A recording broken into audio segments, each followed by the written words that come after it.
ഇന്നൊരു ഉടായ്പ ദിവസമാണ്. ഇതാണ് ഇന്നത്തെ എൻ്റെ ബ്രേക്ക്ഫാസ്റ്റ്.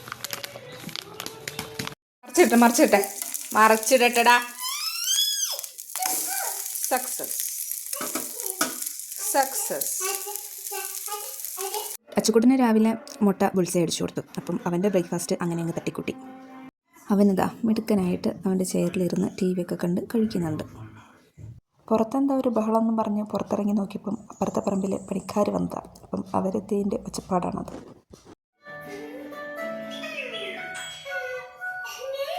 ഒരുത്തനിതാ രാവിലെ ബ്രേക്ക്ഫാസ്റ്റൊക്കെ കഴിച്ച് മേലൊക്കെ ഒന്ന് കഴുകി ടി വിൻ്റെ അടിയിലാണ്. അവിടെ അത്രയും സ്ഥലമുണ്ട്, പക്ഷെ അവിടെ ഒന്നും ഇരിക്കില്ല. എപ്പോഴും അതാ ഇവിടെ നിന്ന് ടി വി കാണുള്ളൂ. അത് ചേട്ടനും അതെ, അനിയനും അതെ. പിന്നെ അത് കഴിഞ്ഞ് അച്ചുക്കുട്ടൻ കുറുക്ക് കുടിച്ചു, ചോറ് തിന്നു. പിന്നെ ഉച്ചയ്ക്കത്തെ ഉറക്കം തുടങ്ങി കേട്ടോ. ഞാനിന്ന് അങ്ങനെ കുക്കൊന്നും ചെയ്തില്ല, കാരണം ഇന്നലത്തെ മോരുകറിയും ചോറും മീൻ വറുത്തതൊക്കെ ഉണ്ടായിരുന്നു. അപ്പോൾ ഇന്ന് ഞാനും അച്ചുക്കുട്ടനും മാത്രമേ പകൽ വീട്ടിലുള്ളൂ. അപ്പോൾ എൻ്റെ വീട്ടിൽ പോയി. പിന്നെ ഇച്ചായൻ പള്ളിയിൽ പോയി. പള്ളിയിൽ പെരുന്നാളാണ്, അപ്പോൾ അവിടുന്ന് ഫുഡ് കഴിച്ചിട്ടേ വീട്ടിലേക്ക് വരുള്ളൂ. അപ്പോൾ ഇനി വൈകുന്നേരം വരുള്ളൂ. അപ്പോൾ ഞങ്ങൾക്ക് എല്ലാവർക്കും ഈ രാത്രിത്തേക്കുള്ള ഫുഡ് ഉണ്ടാക്കിയാൽ മതി. അങ്ങനെ വൈകുന്നേരമായി. അച്ചുക്കുട്ടൻ നല്ലൊരു ഉറക്കമൊക്കെ കഴിഞ്ഞ് എണീച്ചു. പിന്നെ കുറച്ച് നേരം കഴിഞ്ഞപ്പോഴത്തേക്ക് ഇച്ചായം വന്നു. പിന്നെ അപ്പനും മോനും കൂടെ മുറ്റത്ത് വണ്ടി കഴുകലും കലാപരിപാടികളൊക്കെ ആയിരുന്നു. പിന്നെ പള്ളിയിൽ പെരുന്നാളാന്ന് പറഞ്ഞിരുന്നല്ലോ, രാത്രിയാണ് പള്ളി പെരുന്നാളിൻ്റെ കലാപരിപാടികളൊക്കെ. അപ്പോൾ ഇച്ചായൻ നാടകത്തിന് എന്തിനോ ഉണ്ട്. അപ്പം കുറച്ച് നേരം കഴിയുമ്പോൾ ഇച്ചായൻ പോകും. പിന്നെ രാത്രിയേ വരുള്ളൂ.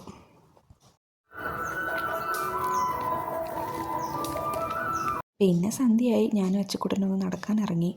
വീടിൻ്റെ തൊട്ടടുത്തുള്ള അമ്പലത്തിൽ നിന്നാട്ടോ പാട്ട് കേൾക്കുന്നത്. അങ്ങനെ നടത്തൊക്കെ കഴിഞ്ഞ് ഞങ്ങൾ വീട്ടിലേക്ക് ഇങ്ങ് കയറിപ്പോന്നു. ഇത് അച്ചുക്കുട്ടൻ ഞാൻ കഴുകി വെച്ച പാത്രങ്ങളൊക്കെ എടുത്തു വെച്ച് സഹായിക്കുകയാണേ.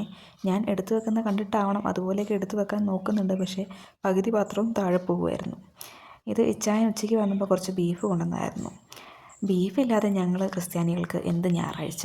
അപ്പം ഞാൻ വിചാരിച്ചു ബീഫ് നല്ല ഫ്രൈ ചെയ്തിട്ട് രസവും വെക്കാമെന്ന്. രണ്ടും നല്ല കോമ്പിനേഷനാണ്. ഒരുത്തൻ വിരുന്നിന് പോക്കൊക്കെ കഴിഞ്ഞ് വീട്ടിലെത്തിയിട്ടുണ്ട്. കുറച്ച് മുമ്പേ എൻ്റെ ബ്രദർ വന്ന് കൊണ്ടാക്കിയിട്ട് പോയി. വന്ന പാടെ പിന്നെ പറയണ്ടല്ലോ, ടി വിൻ്റെ അടിയിലാണ് ആശാൻ. പിന്നെ ഞാൻ വേഗം ചോറ് അടുപ്പത്ത് വെച്ചു. പിന്നെ ബീഫ് നല്ലോണം കഴുകി വാരി മഞ്ഞൾപ്പൊടി, മുളക് പൊടിയും ബീഫ് മസാലയൊക്കെ ഇട്ട് നല്ലോണം തിരുമ്മി കുറച്ച് എണ്ണയൊക്കെ ഒഴിച്ച് അതും വേവാൻ വേണ്ടി അടുപ്പത്ത് വെച്ചു. ഇത് ഞാൻ ബീഫിനും രസത്തിനുമൊക്കെ അരിഞ്ഞ് വെച്ചേക്കുന്ന ഉള്ളിയും തക്കാളിയൊക്കെയാണ് കേട്ടോ. അങ്ങനെ എൻ്റെ ബീഫും രസമൊക്കെ ഇവിടെ റെഡിയായി. ഇന്ന് വെച്ച ബീഫ് നല്ല ടേസ്റ്റ് ഉണ്ടായിരുന്നു കേട്ടോ. രസം എന്താണെന്നറിയില്ല, സാധാരണ ഞാൻ വെക്കുന്ന ഒരു ടേസ്റ്റ് കിട്ടിയില്ല. കാരണം ഞാൻ പുളി ഒഴിക്കും, പക്ഷേ പുളി തീർന്നു പോയായിരുന്നു, ഞാൻ ശ്രദ്ധിച്ചില്ല. അപ്പം ഞാൻ തക്കാളി മാത്രമേ ഇട്ടുള്ളൂ. അപ്പോൾ അതിൻ്റേതായ ഒരു കുറവാന്ന് തോന്നുന്നു. എന്ന് വെക്കുന്നൊരു ടേസ്റ്റ് ഇല്ല, പക്ഷേ ബീഫ് അടിപൊളിയായിരുന്നു. ബീഫ് റെഡിയായ വഴി ഒരുത്തൻ പാത്രത്തിൽ വേണമെന്നും പറഞ്ഞ് ചോദിച്ച് മേടിച്ച് അത് പെറുക്കി തീറ്റിയ പണി. പിന്നെ ഞാൻ നേരെ അപ്പുക്കുട്ടന് ഫുഡ് കൊടുക്കാനായിട്ട് പോയി. അച്ചുക്കുട്ടൻ്റെ ലീലാവിലാസങ്ങളാണ് ഈ കാണുന്നത്. അവന് ക്യാമറ കണ്ട എന്തെങ്കിലുമൊക്കെ ഗോഷ്ടി കാണിക്കണം. അത് എന്തൊക്കെയോ കാണിക്കുന്നുണ്ട്. നവരസങ്ങളാണെന്ന് തോന്നുന്നു.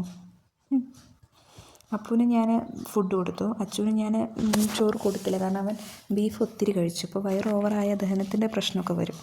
അത് കാരണം ഞാൻ കൊടുത്തില്ല. അവൻ്റെ വയറ് വല്ലാണ്ട് നിറഞ്ഞായിരുന്നു ഇരുന്നത്. അപ്പം പിന്നെ കുറച്ച് മുമ്പാണ് കുറുക്ക് കുടിച്ചത്. ഉറങ്ങി എണീച്ചപ്പോൾ ഞാൻ കുറുക്കും കൊടുത്തിരുന്നു. അപ്പം ഇനി അതിൻ്റെ ഇടയിൽ കൂടെ ഓവർലോഡ് ആയിട്ടുണ്ടെങ്കിൽ ദഹനത്തിൻ്റെ പ്രശ്നം വന്നാലോ എന്ന് പേടിച്ച് ഞാൻ പിന്നെ ചോറ് കൊടുത്തില്ല.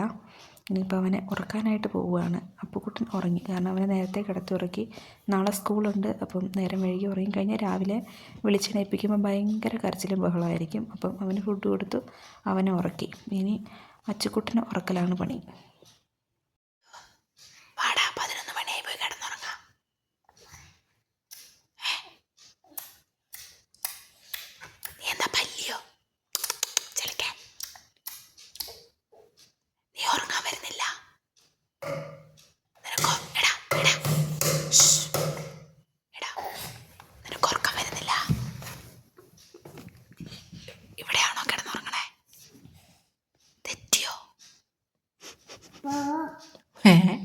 പോന്നോ?